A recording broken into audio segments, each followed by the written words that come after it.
Hi guys, so I wanted to quickly show you guys how to paint realistic greenery. So that includes like trees and bushes and leaves and all that stuff. There's a certain way and certain colors that you should use to make it the most realistic as possible. So yeah, so let's begin. The first thing that I would recommend everyone do, the first thing that actually we're gonna learn is a tree, a basic like pine tree. So I always think that it's good to not use like just a plain green. Like if you mix green with a little bit of brown or burnt sienna and maybe a little bit of black or a little bit of white, and you just get like a nice color. But you should get like a basic green down first, and I like to use Hooker's green. That is the best kind of like tree green that you can use. And after I get my color down and I like the color that I have, then we can actually do the tree. So for the tree, I would recommend first doing a line. So like just a basic line where you want it to go. And that's why it's really good to use like a straight edge brush. And then after you do that, you can build up. So you want to have a good amount of paint because we're going to do a lot of layers. So I'm going to mix some more green. And again, for a pine tree, kind of like those Christmas trees, this is the way to do it. So let me just mix my green up. And basically you want to start off a little bit below the tip of that line, and you kind of make like a small like horizontal line, and then you kind of keep on going down, making some like lines and getting bigger as you go down.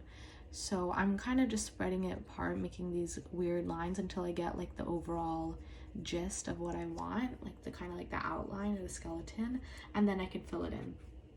So I'm going to use that green. Let me just mix it up a little bit. And again, I'm just, for this green that I have, I mixed Hooker's green, my white, my black, and burnt sienna. And I think using a brown makes it a lot more realistic. So using burnt umber or burnt sienna or just any kind of shade of brown makes it look super realistic. Because in nature, not everything's like, you know, that basic like green that. And anyway, so now I'm kind of just filling it up, and I'm kind of going in like more lines, some thick ones, some thin ones, just to fill up this up. But again, you still want to have gaps, because if you look at a tree outside your window, you know, there still are gaps. Like you can kind of see through some of the trees to see like the sky, right? So you want to make sure that you still leave some gaps in there, and you're kind of just building it up. So again, I'm filling it up, and you can, you know, there's obviously a bunch of different shapes of trees, but the most important thing is that you leave gaps in between. So kind of just going like section by section, kind of, and maybe I want to make the tip a little bit bigger, maybe extend these lines up here a little bit more. We're just gonna fill it all up. Again, these like horizontal, kind of like these bumpy horizontal lines. And then once you've got that down, you can start to build up using different colors. So use a bunch of different shades of green. You know, when you look at a tree, there's going to be some darker areas, there's going to be some lighter areas. In the fall, there are like a bunch of different colored, you know, trees in one tree, or like a bunch of leaves in one tree. So you can like build up by adding some more black, or just I make a bunch of different shades, like make some darker greens for like that shadow part, make some lighter greens for like the highlights, and I'll show you guys how that's gonna work out. So I'm just mixing some more green, and I'm adding a good amount of black for my shadow.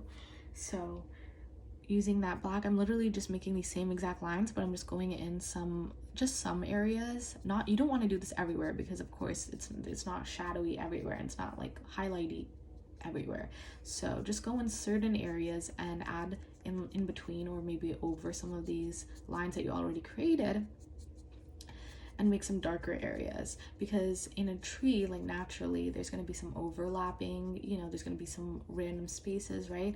Like that's all like what happens in nature. So you want to make sure that you make it as realistic as possible by adding those highlights and those shadows. So right now I'm kind of doing the same exact thing, and I'm adding it over top just super lightly, or in just like a bunch of weird sections that I feel like. And again, you want to make sure like the lines that you're adding, they're like a bunch. Like you can add like some really thick lines in certain areas, and some areas are really sparse, like there's nothing. Some have thin lines, some have really thick lines, some are less of a line and more like bulbous, right? Like do a bunch of different things, because that's what happens in nature. And after I get the darkness down, I'm going to use you know, that same plain green that I used in the very first step, and just adding some white to it to make like a lighter shade, and that's going to be used for my highlight. So I'm gonna mix it all together, and then we again, same thing in the shadow, you're only going in like certain areas, and it makes a little bit more sense for your highlights to be in like one specific area, like side, because the sun is going to be like, if the sun is hitting this way, then I should put highlights here. If the sun is hitting that way, then the highlights should only be here. So I guess the sun will hit that way, and I can put my highlights like kind of mostly on this side. And I'm gonna make it a little bit lighter. And actually another trick for like your highlights is mixing in some yellow. Makes it really bright and different. And you actually do see in nature a lot of like yellow tints in trees and like leaves and grass and all that stuff. So adding a little bit of yellow will help with that. See, you can now see like that highlight a lot better. So I'm gonna kind of go over on this section and add a little bit for the highlights. And I'm gonna go in with some plain yellow and kind of just layer on top to make it even, the yellow a little bit more pungent. And a bunch of trees have like different kind of undertones. Like I guess this one will have an undertone of like a yellow, but you can even like mix a little bit of blue in there to make it have like an undertone of like a blue, or like red, or you know, there's like a bunch of different shades. It really depends on like the kind of the piece that you're making. Like if you you know, if you were making like a night sky or maybe a rainy day, then maybe having a blue undertone would be nice. Or if you were kind of painting a fall day, then maybe a red undertone would be nice. So instead of like, so the spots that I'm using like my yellows kind of randomly, you can, you know, substitute with different things based off of like what the mood is, or like the kind of the context. And I'm also going to go in with some plain white and make the highlights a little bit better. I'm not cleaning my brush because I want it to blend really nicely, right? Like if I put like actual white with the nothing, like, you know, mixing together, then it's gonna look really weird. But I have like the excess paint that's already on my paintbrush, and I'm adding the white kind of lightly on it, and that's gonna make that a lot better. So again, we're gonna just add some of these highlights, and I think I want to add some more shadows. Again, with painting, like you can go back in with literally anything and, you know, make it more your taste, I guess. But yeah, I feel like that's a nice tree. I'll move on to a bush now. Why not? For the bushes, it's the whole concept of like using the light and the dark and like the color and the undertones and stuff. Like those are, that kind of all like is the same idea, but it's just like a different shape. So like for bushes, I could use like my normal green, and I can kind of just go in like a patting motion. Like if you go in a patting motion, again, you're gonna still get these little like holes in between, which is what you want. Or you can go in like a circular motion, make it kind of like fluffy on the outside. Go in a bunch of those types of patterns to kind of get that nice texture that bushes have. That's something that's super important. Like trees and all greenery have like a lot of texture, so it's important to not just go really smoothly like this. And it's also important to not use a lot of paint. I feel like if you use like a lot of paint, you're making it a lot smoother than it should be. So trying to use so much paint. Anyways, I'm just mixing it all together, patting it all up. And once I've got like the base of it down, I can now do whatever I want. Like I can add my shadows, my highlights, my undertone color. So again, like maybe I want to add some shadows like on the outside right here, make it a little bit more three-dimensional, right, rather than just like a blob.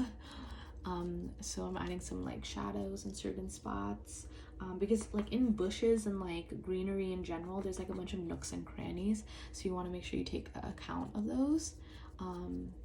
So I'm adding some darker areas, and then maybe I'll add some lighter areas at the top maybe. Maybe the sun is gonna go, no, I'll keep the sun the same way. The sun will go this way. So let's add some more lightness. Again, using that undertone will really help you out, because I think the undertone shows a lot more when like the sun hits.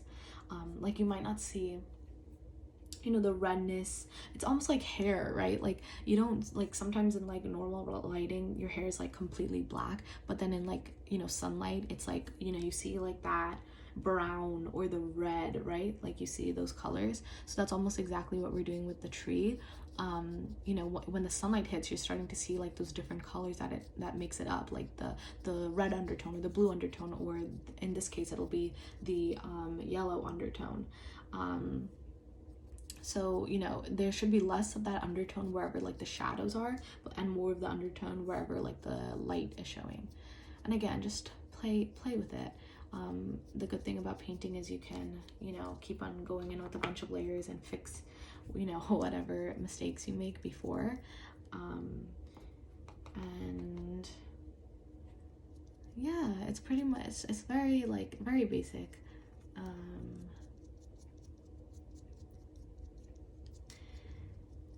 Now I think another, oops, kind of added too much right there. Maybe I should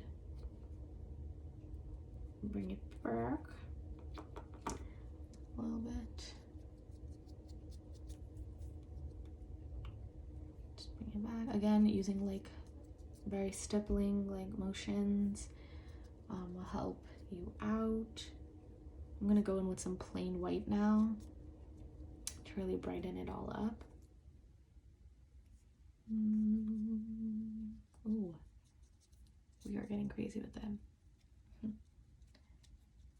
Again, not using a lot of like product and not using a lot of water will really help with the blending process. Again, I'm just adding some white for like the major highlights. Or yellow, why not? Again, basically not adding like any water, it's helping with the blending. Maybe some more shadows at the bottom. Okay, I feel like I've done enough. So I think the last thing that I want to show you guys is leaves. I think that's really important. Again, it literally, like, you follow the exact same rule. But for this one, what I recommend, obviously start off, it's almost like, if you guys saw, I think my last video was the, or maybe last to last was the flower. And how I did the flower was I started off with like the base color, and then I added the highlights, the shadows, the undertones and all that. And that's kind of what you want to do with a leaf as well. Like, you know, first pick out the shape. So like, let's say my shape is like, I don't know, like this. And then, you know, you fill it all up for that undertone. So, I mean, for not the undertone, for like that base color that you're gonna use. So this is like what, generally what I want that color of the leaf to be.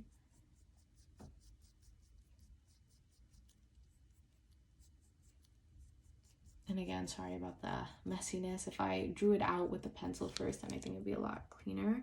And then you kind of go in with your shadow. So I'll go in with the, you know, the black, and most of the times it's like in the outside that the shadows are. So maybe I'll add it more in like the outside.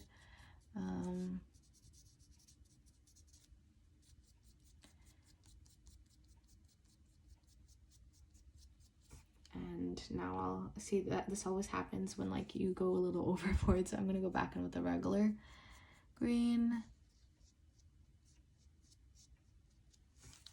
And then maybe I'll go in with the light right in the center. Why not?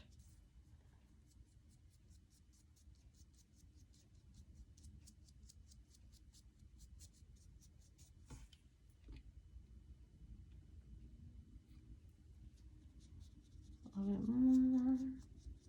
And the good thing about leaves and stuff, like, it has those veins, so you can be really streaky with it. Like, you don't have to be, you know, a perfectionist with it. And also, of course, adding like those details are really important, like, you know, the inner thingamajig, that little line. you know, adding like little veiny things. Do whatever your heart desires. That's the fun thing about like greenery, is that there's not really one specific way to color to choose or things like that. Like and of course, as I always say, in nature, you know, you'll see there's always like, I guess, imperfections, so that helps you a lot when you're painting, because you don't have to like you know, you don't have to try to make it perfect, because you know, nature isn't perfect, it's all natural. So but yeah, I would go on to add some more colors and more details and stuff, but I think you guys get the gist. So maybe let me add a little bit more darkness. Let's just add some darkness on one side. Why not? Again, I would be a little bit more picky with this if we had more time, but I don't want to keep you guys waiting. But yeah, I think that that's all of the greenery types that I wanted to show you guys. I think that hopefully you learned something, and maybe learned how to, you know, shade and highlight properly, and maybe learn certain techniques that to kind of show the texture and stuff. But yeah, I hope that you guys enjoyed, and I'll see you next time.